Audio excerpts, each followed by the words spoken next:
Le CF Montréal vient de perdre 1-0 contre Forge FC en ce match de championnat canadien. Cette vidéo n'est pas là pour attaquer le club et même les joueurs. Cette vidéo-là, c'est vraiment pour mettre des mots sur ce qui se passe chez les fans et pourquoi ils sont fâchés et ce qu'ils ressentent en ce moment. Nous, en tant que Montréalais, en tant que Québécois, on aime le CF Montréal. C'est le seul club qu'on a dans notre paquet. On aime le CF Montréal. Justement parce qu'on aime ce club, on veut comprendre pourquoi ça ne fonctionne pas et pourquoi les fans décrochent. Au début de cette saison, il y a eu le départ de Laurent Courtois. Et Laurent Courtois, il avait fait un bon début de saison l'année passée.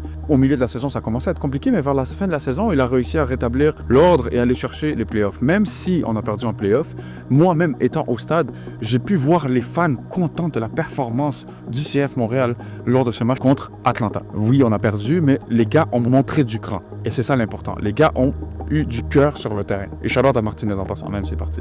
Maintenant, avec ce début de saison, avec le changement de coach et tout ça, il y avait des ententes un peu floues.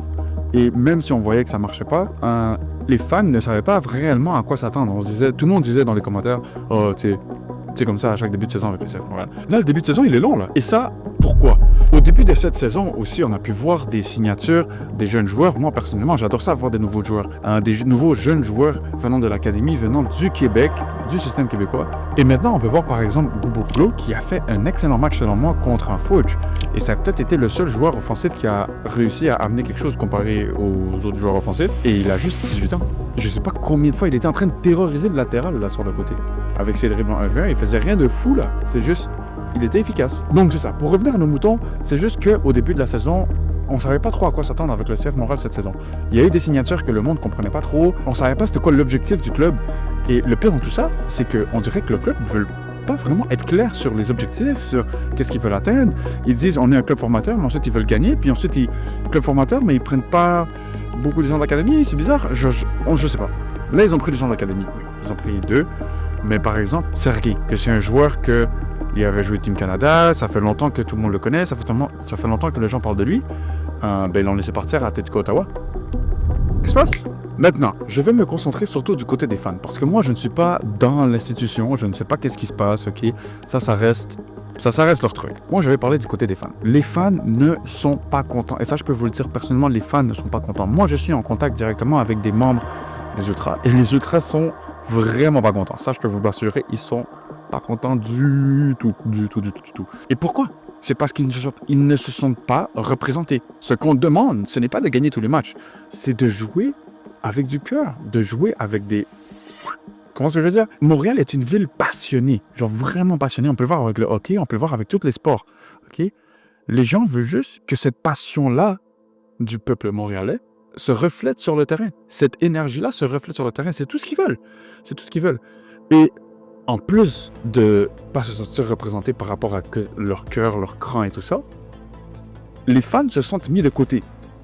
On dirait que les fans, on dirait qu'ils ne se sentent pas écoutés quand ils parlent, quand ils posent des questions, quand ils veulent donner leur avis.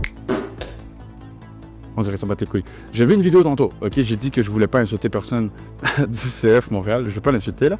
C'est juste que j'ai vu une vidéo tantôt sur Twitter de Gervais, justement, qui disait les fans sont fâchés, qu'est-ce que tu veux dire? Comme, je pense sincèrement que ça va être la vidéo, top 5 vidéo drôle de l'histoire. Parce que tout le monde comprend qu'est-ce que le gars veut dire, mais quand même, il pose la question. Genre, ça, c'est juste hilarant. OK? Mais bon, ça, c'est juste une preuve de comment les fans se sentent mis de côté puis ils se sentent pris pour des... En bon québécois, là, ils se sentent pris pour des... Hosticables. Et surtout que le public ne décroche pas à cause des défaites nécessairement, parce que, des défaites, ça fait partie du foot. Le public décroche juste à cause du manque du lien émotionnel. C'est juste à cause de ça que les fans décrochent. Un fan est fan du club, peu importe la situation. Mais quand il y a un manque de lien émotionnel avec les joueurs, ou avec les membres du staff, ou avec les membres, genre les ownership du club, là, il y a un problème. Un club de foot ne peut pas survivre sans ses fans. C'est impossible. C'est impossible. Pourquoi? On va juste y aller avec Simple Business Mathematics. Il n'y a plus de billets vendus. Où tu vas faire ton club, voilà, c'est terminé. Donc, je vais vous lire un message, ok, d'un Ultra. Je ne vais pas dire son nom, parce que il faut rester anonyme, c'est ça le but des Ultra. En tout cas, je vais vous lire le nom, je vais essayer de garder ça le plus anonyme possible. Gros, il n'y a rien qui va. Rien. On a rencontré le club, le président et la direction. Il y a quelques jours, et ils nous ont servi un paquet de marde. S'il y a 2 trucs que je considère importants, ça serait 1. L'isolement, le silence. Et même l'indifférence des responsables face aux déchets qu'on a comme club local. Personne ne prend la parole pour s'adresser aux supporters.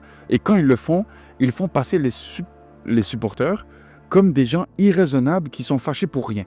On récolte ce qu'on sème, ça pote au moins le moins d'argent possible, donc normal qu'on ait aussi d'hostie. Je sais que c'est difficile, mais ça serait triste que cette séquence de mauvais résultats fasse en sorte que les jeunes de Montréal déconnectent du club local. Tout le monde doit mettre la pression pour qu'on retrouve quelque chose de beau et qu'il ne faut pas déconnecter.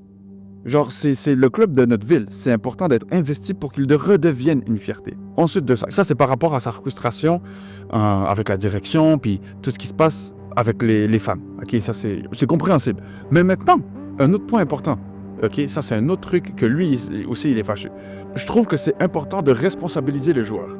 Un joueur X, il voulait se battre contre nous quand on l'a parlé dans le parking après Toronto samedi. Et plein de gars étaient en train de rire avec des Torontois.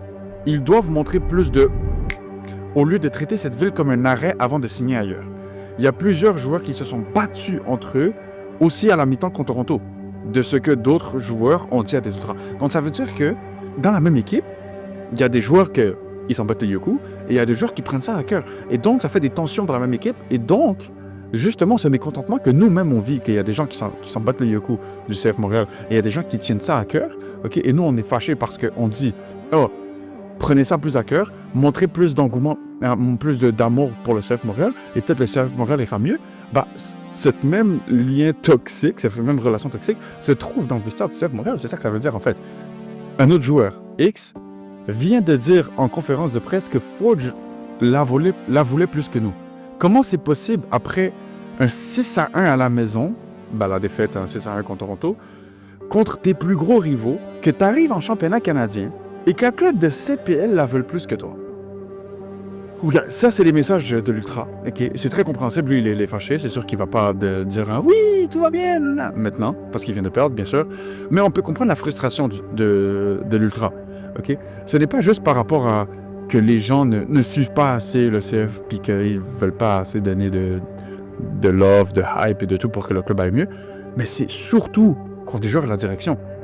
Donc, est-ce que c'est ça qui ferait en sorte que le club va mal? Si les mêmes fans ne veulent plus supporter le club, est-ce que la direction du club aurait l'intention aussi de supporter? Parce que c'est sûr que c'est une relation donnant-donnant. Si les fans supportent, plus, la direction aussi va vouloir supporter. Plus. Maintenant, à mon opinion personnelle, ok, à moi. Maintenant, ok, avant que les ultras viennent me texter, yo, comment tu dis ça? Je vais donner mon opinion personnelle à moi. Mon opinion personnelle à moi, c'est quoi? Les fans sont le cœur du club. En tant que direction d'un club, ok? Si les fans ne sont pas contents, ils vont pas te lâcher, bro. Tu comprends ce que je veux dire? Les fans, c'est des fans. Ils sont là pour toi, ok? No matter what. Les fans, c'est quand ils se sentent pas représentés que là, ils commencent à vraiment te faire comprendre qu'ils sont fâchés contre toi. Et si, en tant que direction du club, il n'y a pas le caractère pour dire, tu sais quoi? Nous aussi, on a le même cœur que vous, puis on va vous prouver qu'on est capable de remettre ce club en avant. S'il n'y a pas cette ambition-là, les fans vont être triplement fâchés. On dirait, là, moi, d'un point de vue extérieur, parce que moi, je peux être sans ambiguïté dans ce débat-là, parce que je suis pas vraiment un fan comme mourant du CF Montréal. Moi, j'adore voir le Québec shine. C'est juste ça mon point. J'adore voir la ville shine. Donc, si le CF Montréal ne shine pas, bien sûr que je suis pas content. Mais je suis capable d'être un peu moins biased qu'un vrai ultra ou qu'un membre de la direction du CF Montréal. Donc moi, de l'extérieur, je vois ça comme une relation hyper toxique. La direction qui veut rien faire. Parce que, de toute façon, les fans, ils sont irrespectueux. Et les fans, ils sont irrespectueux parce que la direction ne veut rien faire. Selon moi, en tout cas, j'ai déjà donné mon opinion. Donnez vos opinions, ok? On va finir la vidéo là, donnez vos opinions. Et on va voir, peut-être il y a un changement ou pas. Peut-être la vidéo fait, je sais pas moi, un changement. Peut-être. On peut clairement sentir qu'il y a quelque chose qui va mal, ok? Si jamais vous croyez que c'est quelque chose d'autre ou vous avez quoi que ce soit à rajouter, dites-le en commentaire.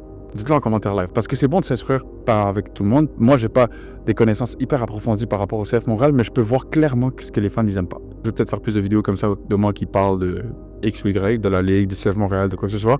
En tout cas, guys, on se retrouve dans cette prochaine vidéo. Peace.